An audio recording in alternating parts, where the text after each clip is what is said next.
มาชมบรรยากาศของเมืองสุราษฎร์ธานีในวันที่2 มกราคม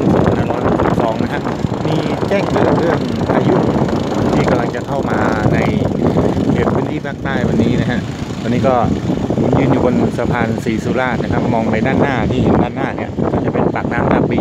ไกลไปจากนี้ก็จะเป็นอ่าวไทยเป็นเกาะสมุยเกาะพะงันก็อยู่ทางฝั่งนู้นนะฮะ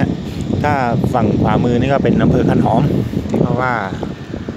พายุจะเข้ามานะฮะขอบฟ้ามีเมฆมากมีลมแรงแล้วก็ยังไม่มีฝนนะฮะดูฟ้ารอบๆนะฮะ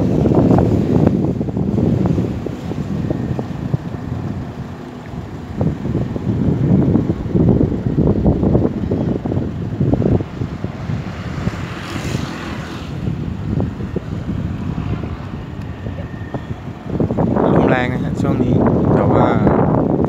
กรมอุตุเตือนว่าฝนจะเริ่มตกพรุ่งนี้กลางคืนนะฮะในกลางคืนพรุ่งนี้วันนี้ยังไม่มีอะไรมากมายแต่ว่าเท่าที่เห็นก็คือเรือไกลๆนู่นนะฮะเหมือนกับเรือเขากำลังกลับเข้ามา